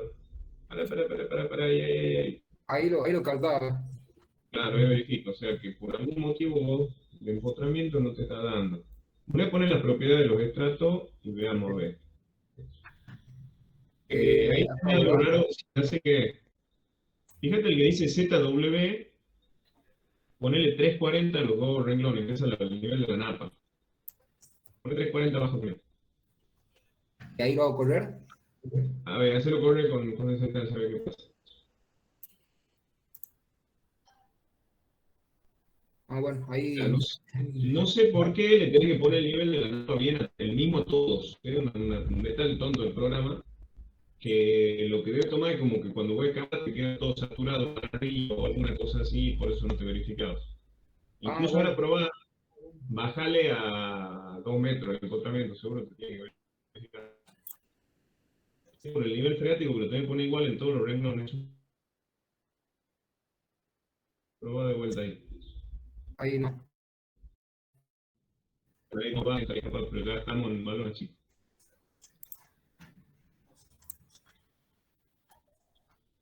A ver, probamos con 3. No. Con 4 parece que está verificando. En 4 verifica. Y bueno, el valor de cohesión también hemos puesto 15. Yo creo que el problema es un poco más alto, más fuerte. El 15 es dato del enunciado. sí, 15, o sea que ha puesto un valor más alto. Claro, ahí, Bueno, pero ahí pero lo están verificando con 4. Teníamos 4.17 nosotros, lo verifica, pero... sí. Ingeniero, ese 4.17 que tenemos nosotros nos da considerando un empuje que tenemos dudas también, pero realmente nos estaba dando 3.68 y no nos estaría dando 11 ahora. Ya lo esperamos un segundito. También hay que verificar, vos dejó los coeficientes de empuje activos, que son los que vienen de datos del problema. Sí, son datos. Pero lo podrían calcular para el suelo que tienen ustedes. Porque no son los mismos valores que están ahí, son los que vienen a cargo por defecto. Ingeniero, perdón que me meta, pero yo los calculé para un suelo de arcilla y... Ah, sí, ah, bueno. No era por eso, capaz que te da un poquito más de empuje activo y te da una mano nomás. Ah, bien. Bueno, pero por lo menos ahí está corriendo el programa, nos faltaba poner acá entonces. Eso, siempre el nivel freático poner el mismo para todo lo que trato, con una estupidez de programa, no sé por qué se hace lío. Si vos pones uno más alto, toma el más alto, como que te quede el suelo saturado, cosas así raras. Y obviamente no problema. ¿Y está bien que solamente defina 2 estados? Si no lo vas a poner anclaje, sí, porque por ahí lo que por ahí podría hacer le va el anclaje y después seguir excavando, pero si no, está bien, más directo al fondo, no para acabar hasta el fondo. Bien, perfecto. Bueno, gracias.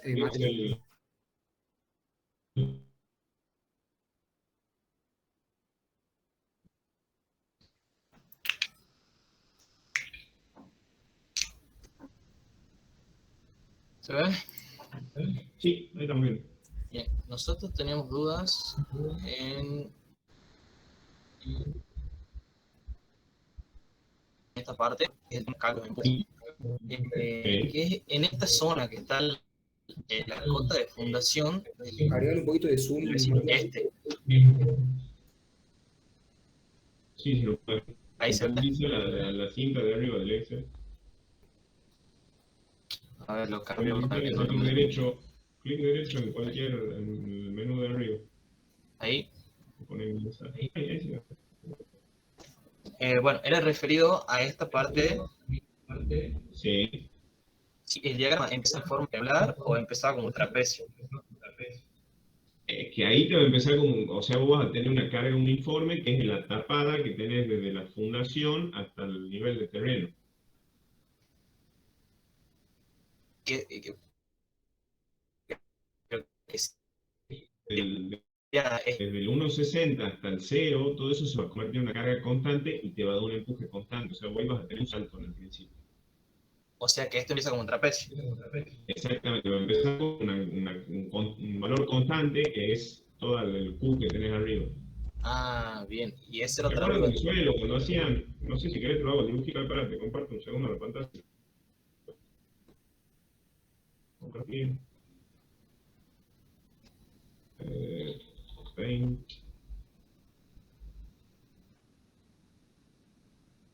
Ahí, sí, creo que están viendo la pantalla. Cuando vos tenías una pantalla acá, este era el nivel de suelo, acá tenés el fondo. Si vos tenías una sobrecarga Q acá arriba, vos podías hacer la equivalencia de esto que es lo que realmente te está pasando a vos. O sea, si vos esta sobrecarga Q que acá arriba es más suelo, vos podías hacer una equivalencia acá, hasta acá arriba, después bajabas, esto en línea atrás, y este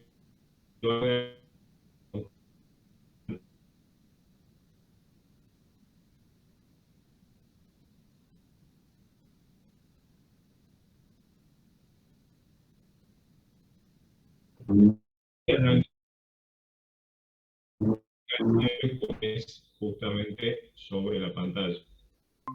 Pero acá vas a tener un salto debido a toda la tapada que tenés para arriba. ¿Claro? Sí, perfecto. Era la vez sin considerarlo, ¿no? También de cómo empezaba el diagrama ahí en esa zona. Así es. O sea, vas a tener un valor constante, esto es mecánica de suelo. Acuérdense cuando Cuando hacían el cálculo de empuje tenían una sobrecarga arriba, le quedaba esa constante de arriba. Bien, después creo que... ¿No, mano, Julián? No, creo que no. Y la pregunta que yo tenía era la diferencia entre la pantalla y la subturación, los cálculos, sería solamente la longitud, ¿verdad? Porque con la pantalla la tomamos arriba. La pantalla te cubre el empuje hasta la cota de terreno y la simulación arranca más abajo. Y la otra diferencia que con la carga que tiene sobre una simulación, porque como la simulación la calza por debajo de la fundación del vecino, esa carga la tenés que transmitir al fondo y necesita el pie ese que tiene la simulación. En cambio la pantalla va excavada a una mayor profundidad, ya la fricción que tiene soporta el peso propio de la pantalla, que en realidad la pantalla no tiene cargas verticales, o sea, solo empujes laterales. Esa es la diferencia entre una y otra. Y por esa misma razón en la pantalla no se considera la carga Q que estábamos hablando recién, ¿verdad? Exactamente, porque llega hasta arriba. Esa por lo general se hace con la metodología que veíamos de la máquina, esa tipo cuchara bivalva, que la acaban desde arriba, entonces te llega hasta la superficie. Bien. Después la otra duda era del anclaje. Usted habla de que tenemos que adoptar un área para calcular un sigma. Sí. ¿Dónde la utilizamos? Nosotros consideramos una altura de anclaje que lo ubicamos a 40 centímetros de la cimentación del vecino, o sea, el oeste. Y... Claro, o sea, ustedes van a elegir una placa metálica, en ese caso que han hecho ustedes, no han elegido un bulbo de hormigón, también una placa metálica. La placa metálica tiene un ancho y un alto. En ese caso tiene 30 centímetros por 20. Entonces vos ahí en esa área multiplicas 0,20 por 0,30 y por el diagrama de empuje que tenés y vas a sacar el resultante. O sea, lo que tenés que sacar son los dos sólidos de tensiones del empuje activo menos el empuje pasivo. Y las dos resultantes de esas, obviamente te tiene que ganar el empuje pasivo que es mayor, eso va a ser lo que va a resistir tu anclaje. Nosotros estamos sacando el diagrama, el área del diagrama, no teníamos en cuenta el área del anclaje. Multiplicarlo por la profundidad perpendicular a la pantalla que me estás viendo y ahí te va a salir el volumen de ese sólido. Entonces la fuerza esa es el volumen de ese sólido de tensión. Bien. Y si vos no la multiplicas es porque estás haciendo con una paja de un metro, es como si el anclaje fuera continuo, pero no es la realidad, o sea el anclaje es un elemento finito. Bien. Perfecto. Y en esta zona donde lo ubiquemos a la tensión T o de suelo en el programa, como acaba de decir. Claro, la parte numérica tiene que dividir dos suelos, o sea que sean de las mismas propiedades porque es el mismo suelo, pero lo dividen en dos al trato y justo ahí va la anclaje, por una cuestión operativa del programa nomás, no es porque haya nada raro. Bien. Creo que nada más, ¿no, Julián? No, nada más. Muchas gracias, ingeniero. Gracias. Bien ahí. Buenas tardes, ingeniero. Ahora sí, ¿cómo Gabriel? Le compartimos pantalla. Sí, dale nomás.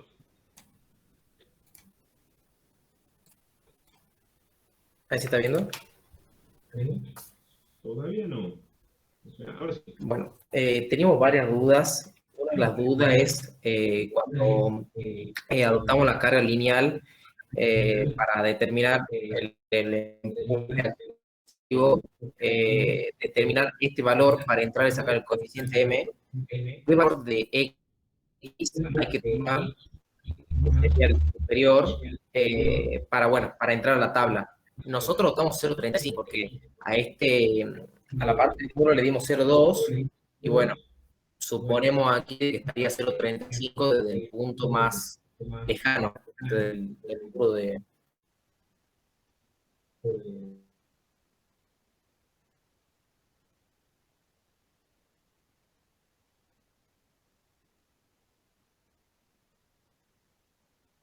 O sea, 10 centímetros. El tema es que yo creo que todas las tablas que vos vas a tener de eso no van a arrancar por valores tan altos. Claro. Adoptamos el valor máximo.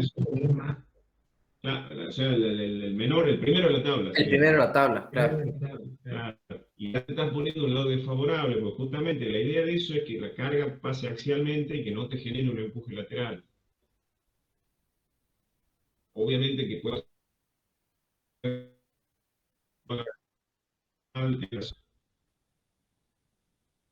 el valor de la tabla. Bien, entonces adoptamos el primer valor de la tabla directamente. Sí. En realidad, si lo hace bien, debería ser 0, pero está bien. O sea, nos situamos en el lado más desfavorable, digamos, que puede haber esa... Exactamente. Listo. Perfecto. Después, bueno, con respecto al programa sí nos verifica, pero digamos,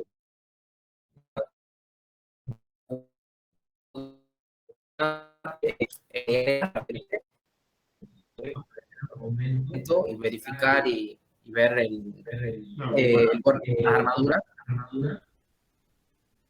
Pero bueno, en el programa teníamos la duda de, con respecto al estado de carga, que en el estado de carga 1 nos aparece como si fuera una clase.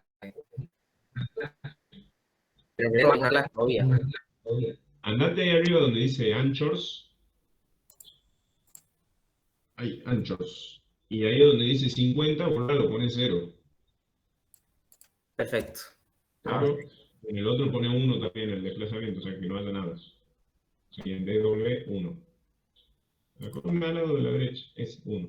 Ahí estamos. Ahora toca el dibujito nuevo y se te actualiza y ya, la desapareció. Perfecto. Por algún error o porque han copiado lo que viene precargado en el programa, les aparece ese anclaje. Claro. Buenísimo. Después, Nico, ¿Podés volver un segundo al programista, Gabriel? Cohesión. Como en el momento no tenés nada hasta por ahí. Hasta ahí para arriba es donde se mantiene vertical por la cohesión, el suelo no tiene nada. Claro. Eso vendría a ser, capaz que te coincide ese punto con el Z90, o sea, la altura máxima en vertical y que el suelo se sujeta solito por la cohesión, entonces ahí no tenés empuje y recién te empieza a bajar. Podría ser, o sea, habría que verlo en detalle. Bien. Perfecto. Aquí también, con respecto a la carga, bueno, a la carga distribuida de que nos da del piso del vecino, la pasamos con, bueno, estática, determinamos 1,8 de gama del suelo, y a ese valor, ¿verdad? Hay que afectarlo a 2 veces la cohesión. Sí, perfecto. Bien. Por lo general, la sobrecarga suele ser diferenciable respecto a la tapada, pero no sé qué va a recordar a usted. O sea, la sobrecarga de 3,89. El total, claro, el total. Está bien. Sí. Está bien, y ese es el valor que pueden usar directamente para ponerlo en el 1 y 2, como veíamos recién, que para hacer el trapecio que se les arma ahí cuando lo hagan manual, el modelo de cálculo y el programa solito se lo va a esconder. Claro.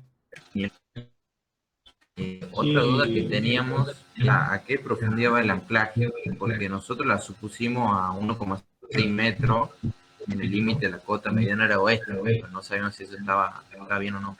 O sea, está bien, tiene 2 cosas. Una, que sea posible ejecutarlo, que no lo metan coincidiendo con el cimiento del vecino o algo que les estorbe para hacerlo. Y la otra trata de que estáticamente, eso funciona como un apoyo, que estáticamente le sirva para que los momentos, tanto el momento negativo como el positivo, para estar de un lado y del otro, sea lo más parecido posible. Entonces eso, el criterio es simplemente estático, tratar de aprovechar al máximo para que la pantalla, con solo uno pueda minimizar lo máximo los momentos. Bien, es decir, que o sea, de la parte de la cota del vecino, unos 20 centímetros más o menos, 40 sería lo suave. Claro, ya podrían, siempre y cuando la máquina o sea, no sé, depende con qué máquina lo van a hacer, puede chocar con el vecino, pero está bien, esa distancia ya está separada un poquito, puede poner la máquina depende también del tipo de anclaje, si hay que perforar, si hay que tensar, cosas, pero está bien más o menos esa distancia. Perfecto. Después quedaba de la parte del catálogo aquí. Sí. Bueno, nosotros adoptamos el valor del el programa y con eso entramos a la tabla y adoptamos directamente la tarjeta táctica. Exactamente, dije, en la inmediata supera al módulo que salga y ya está, ya verifico. Esa es la más fácil. La más fácil, eso lo van a hacer. Claro. Ingeniero, ¿y hasta qué valor es razonable más o menos la dimensión de la base de submuración? Y yo te diría, es que a veces te da que no verifica, te tenés que ir más, pero ten en cuenta el máximo. Porque nosotros no nos daba el dinero. 85 nos terminó dando. 85. Sí. Y bueno, déjelo ahí, es lo que les da. A veces, bueno, sí, puede ser. Hay mucho. Hay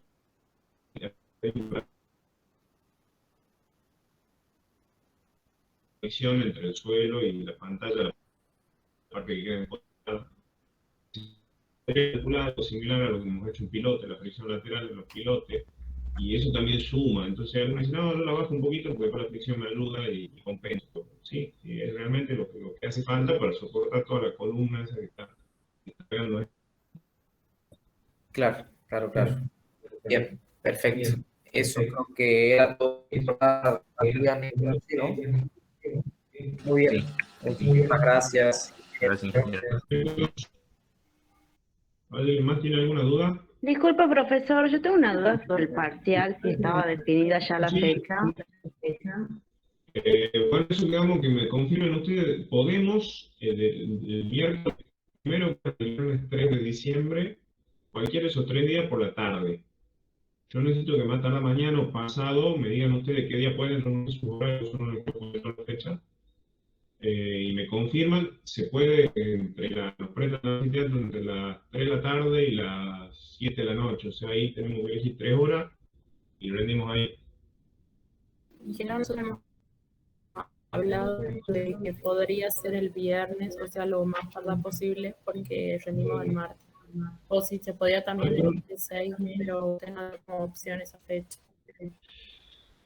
Yo no quiero meter en la otra semana porque ya entramos en la semana de finales. Por ahí alguno está preparando algún final y si yo me meto con el parcial lo complico. Por eso yo lo quería hacer al más tardar el viernes ese, terminarlo.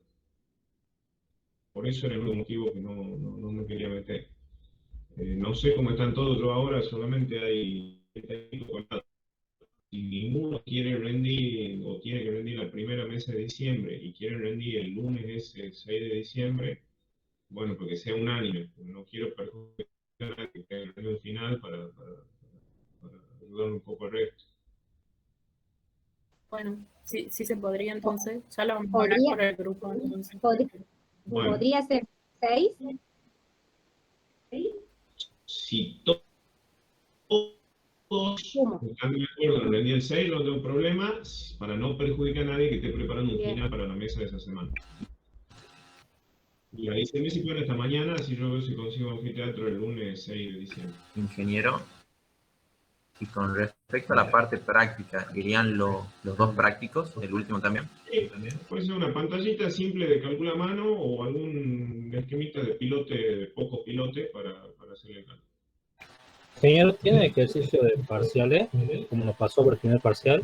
Sí, debo tener. Denme hoy, termino esto, les pongo el video de la clase y ahí les pongo un par de parciales 10 porque son unos parciales. Bien, gracias. No hay problema. Y bueno, yo le pongo ahí un par de ejercicios, véanlo, y mañana a la siesta va a estar el ingeniero más o menos, les da consulta y yo les aviso el viernes, capaz que, o que si quieren llevar la facu, vemos ahí algo de la facu, y si fuera la otra semana, la semana que viene entera la usamos para consulta, no hay problema. Bien, ingeniero, gracias. ¿Le puedo hacer una consulta más del trabajo práctico? Les quería consultar acerca del sigma admisible que tenemos que utilizar. El cálculo del talón de la submuración. Sí, porque nosotros habíamos buscado en internet y decía que para los suelos de Tucumán rondaban 1 y 1,2 toneladas sobre metros cuadrados. Y ese es un valor más o menos normal. También lo pueden calcular, o sea, yo creo que en el predio tienen todos los datos como para directamente usar las ecuaciones de Tersay, NQ, N gamma y todo eso, y calcular el valor de sigma a la profundidad de cualquiera de las dos formas, pero si no, tomar ese valor, 1 tonelada por metro cuadrado o 1,2, está dentro de lo. No, que en realidad si es por metro cuadrado son 10 toneladas por metro cuadrado. Eso sería 1 gramo por centímetro cuadrado. Bien. Con esos valores estamos bien. Bien. Son similares a la tensión admisible que tenían en el práctico 1. Ok. Y le quería hacer otra consulta del programa. Ahí le comparto pantalla. Sí, no hay problema.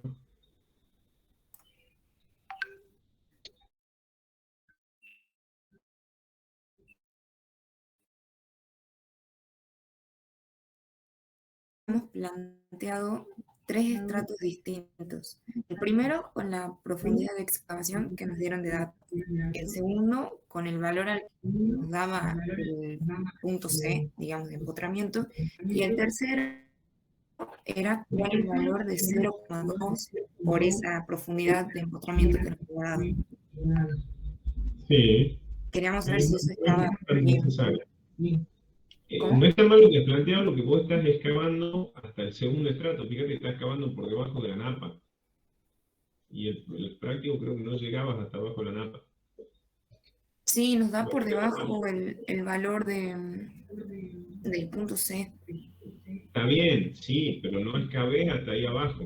Vos estás excavando hasta el punto de giro C. O sea, ahí ese valor, ahí al lado donde está seleccionado el 3,1, el valor ese no tiene que ser 0, ahí tenés que dejarlo en 12,9. Ah, bien, nosotros hemos hecho esas 2 etapas, entonces no puede quedar por debajo de Pero esto. es que no, porque ya te estás pasando de lo que tenías que excavar inicialmente. Si vos tenías que llegar solamente hasta los 3,10 metros, no tenías que seguir bajando. O sea, con una sola etapa de carga te alcanza. Con un solo. Bien. Y por eso no tiene mucho sentido la división que han hecho en los dos estratos entre el gris y el rojo, porque no vas a llegar a excavar tan abajo. Sí, la excavación justamente es para que lleguen hasta ahí, hasta el borde de la napa, pero no bajen de la napa. Ah, listo, listo, Es lo que perfecto. habitualmente les va a pasar acá. Casi todos, salvo algunos audaces, como hemos visto el otro día en la visita de obra, cuando uno va a hacer la excavación de un edificio, trata de no meterse en la napa, porque realmente es un dolor de cabeza controlar la napa, y arrancar la obra con todos los pies inundados todos los días es complicado. Bien, bien, gracias. De nada. No sé si mis compañeros tienen alguna pregunta. Entonces el valor del segundo estrato que teníamos sería la distancia X más los 0,2 de X, ¿verdad? Claro, directamente era como, no sé si han estado viendo el ejemplo que mostró recién Gabriel Luis, que con 2 estratos alcanza, no hace falta hacer un tercero. Porque en el segundo ya se desarrolla todo el empotramiento de la pantalla y no hace falta hacer esa división que hacen ustedes entre el punto de giro, ¿no? Porque el programa solo ya internamente va a dividir en elementos más chiquititos, va a hacer todo el análisis de empuje y va a calcular todo, o sea, no lo detallen tanto. Bien. Bien. Ingeniero, una duda respecto al talón. Nosotros le damos una dimensión y después verificamos las tensiones, porque no sabíamos si, o sea, tendríamos que ir probando dimensiones, básicamente. No es tan complicado, o sea, vos tenés la profundidad de 1 metro, vos estás analizando una faja de 1 metro.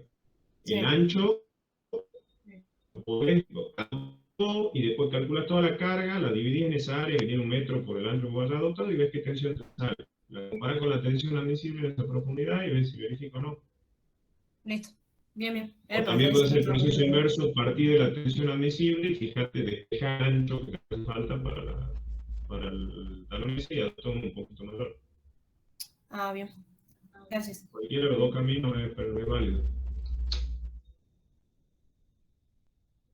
¿Algún otro? Si no los dejo, chicos, que a las 6 tengo que ir de acá. Ingeniero, hay una duda en el grupo.